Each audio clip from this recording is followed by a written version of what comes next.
उत्तर प्रदेश में सबसे बड़ी खबर, खुलेआम हो रही है पत्रकारों की हत्या। प्रयागराज में पत्रकार एलन सिंह की नृशंस हत्या, कानून व्यवस्था पर उठे सवाल। संगम नगरी प्रयागराज में कानून व्यवस्था एक बार फिर से सवालों के घेरे में आ गई है। सिविल लाइंस इलाके में प्रसिद्ध पत्रकार एलन सिंह पर चाकू से हमला किया गया, जिसके बाद उनकी मौत हो गई। जानकारी के अनुसार हमलावरों ने पत्रकार पर 20 से 25 बार वार किया, जिससे उनकी मौके पर ही मौत हो गई। एलन सिंह लंबे समय से समाचार चैनल के लिए पत्रकारिता कर रहे हैं और अपने पेशे में सम्मानित माने जाते हैं। इस घटना से पहले दलित रविंद्र कुमार की हत्या के बाद से ही इलाके में सुरक्षा और कानून व्यवस्था को लेकर नाराजगी बढ़ रही थी। अब पत्रकार की नृशंस हत्या से प्रशासन की कार्यशैली पर गंभीर सवाल खड़े हो रहे हैं। आरोपी विशाल मुठभेड़ में घायल बताया जा रहा है। आपके पत्रकारिता से जुड़ा हुआ है। अभी तक कोई बात समझ में बहुत आई नहीं मुझे, क्योंकि हमको फोन आया कि चाचा मुझे बचा लीजिए। उस दरमियान मैं डॉक्टर यूबी यादव साहब के बैठा था। तत्काल मैंने अपने कुछ जूनियर अधिवक्ता को बोल दिया कि भाई तुरंत पहुंच जाओ और इंस्पेक्टर सिविल लाइन को, और मैं खुद भी तुरंत चल दिया। मैं आधे रास्ते था, तब तक हमारे जूनियर अधिवक्ताओं ने बताया कि हालत बहुत गंभीर है, कम से कम 25-30 चाकू मारे गए हैं। गाड़ी में लाद के हम लोग स्वरूप रानी हॉस्पिटल लाए हैं। पुलिस भी साथ थी। अब अभी तो पुलिस भी कुछ भी बताने में, जैसा आपने देखा पुलिस कमिश्नर अजय पाल शर्मा भी मौजूद थे। अभी क्या हालत है?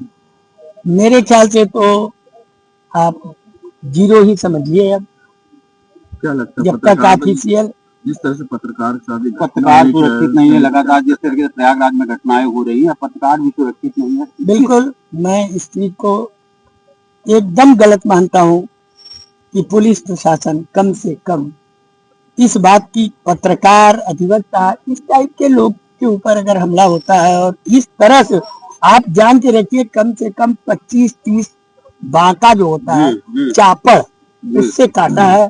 पूरा फुटेज देख लीजिए।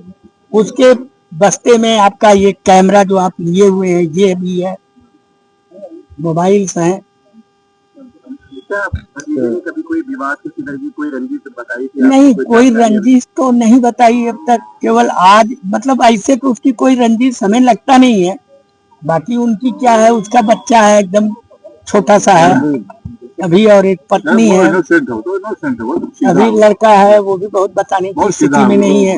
क्योंकि हम लोग भी भाई चाचा जरूर हैं, लेकिन अब आप भी जान रहे हैं, मैंने बोला ना कि चचारा भतीजा है, तो बहुत कुछ अंदरूनी तो मुझे भी अभी बहुत अवगत नहीं है। लेकिन पुलिस से बात हुई है, पुलिस मुझसे ये कही है कि कुछ न कुछ क्लू मिला है।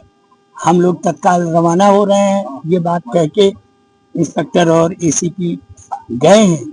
अब बाकी तो आपके पुलिस कमिश्नर आए ही थे, वो अपने मेरा तो ये है कि भाई कम से कम एटलीस्ट जिसने ये घटना घटाई उसे तत्काल अरेस्ट किया जाए और फिर कानूनी कार्यवाही किया जाए। क्योंकि अभी तो फुटेज होगा, तमाम चीजें होंगी, उससे भी देख सकते हैं कि कौन आदमी चापड़ लेके। किस तरीके से पत्रकार पर हमला बहुत हुआ जघन्य है, ये जघन्य अपराध है। प्रयागराज की कानून व्यवस्था को क्या? मैं वकील भी हूँ, मैं इस हाई कोर्ट का महासचिव भी रहा हूँ, इस हाई कोर्ट का अध्यक्ष भी रहा हूँ। मैं हर चीज से अवगत हूँ। क्या रात में अपनी गल्ला सुरक्षित रहेंगे? बिल्कुल नहीं। अगर ये स्थिति है तो आप भी समझ ही रहे हैं कि बहुत कुछ अभी कहने की स्थिति में नहीं है। लेकिन जहाँ तक उसके स्थिति का सवाल है तो आप जीरो मान के चलिए। आज दिनांक 23 अक्टूबर को शाम को हर्षोली के पास में ये घटना की सूचना प्राप्त हुई थी कि एक व्यक्ति लक्ष्मीकांत उर्फ पप्पू, जिनके ऊपर कुछ बदमाशों के द्वारा हमला करके धारदार हथियार से उनको घायल किया, जिसके बाद उपचार के लिए उनको तत्काल SRN हॉस्पिटल लाया गया। इसमें उपचार के दौरान जो घायल थे उनकी मृत्यु हुई और इसी में जो वहाँ घटनास्थल से साक्ष्य कलेक्ट किए गए, जो विटनेसेस थे या आसपास लोग मौजूद थे, उनसे बातचीत की गई और तमाम जो सर्कमस्टेंसेस थे उसकी जानकारी की गई। तो ये ज्ञात हुआ कि आरोपी विशाल के द्वारा ये घटना कारित की गई अपने कुछ सहयोगी के साथ में। फिलहाल जो मुख्य आरोपी था विशाल, उसके द्वारा कुंदाबाद क्षेत्र से, मछली बाजार से ये चाकू खरीदा गया था, जिससे उसके द्वारा मृतक पर धारदार हथियार से उसी चाकू से हमला किया गया था। और फिलहाल दबिश में जो विशाल है आरोपी, उसके पुलिस मुठभेड़ में उसको अरेस्ट किया गया है और मुठभेड़ में उसके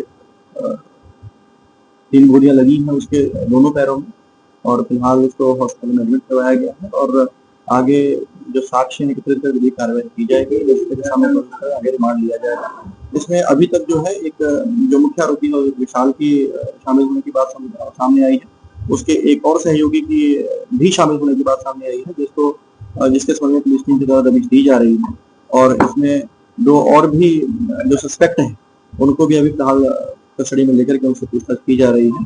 और ये जानकारी हुई है कि पिछले दिन जो मृतक है उनका और जो आरोपी है उनके बीच में किसी बात को लेकर विवाद हुआ था, जिस चीज की अभी जानकारी ये मतलब अभी तक ये प्राइमा फेसी इंफॉर्मेशन है, इन सभी तथ्यों की अभी पड़ताल की जा रही है, वेरीफाई किया जा रहा है और जैसे साक्ष्य निकल करके आएंगे उनको संबोधित करते हुए आगे जो है अगली विधि कार्रवाई की जाए। घटना के पीछे कारण क्या है अभी तक? जैसे कि मैंने बताया कि एक दिन पहले इनका किसी बात को लेकर के झगड़ा हुआ था, किस बात को लेकर के झगड़ा हुआ था इसकी जानकारी की जा रही है, बट ये कंफर्म हुआ है कि इनकी आपस में काफी ज्यादा कहासुनी हुई है और फिर आज वहाँ पे ये घटना विशाल के द्वारा ये कारित की गई है।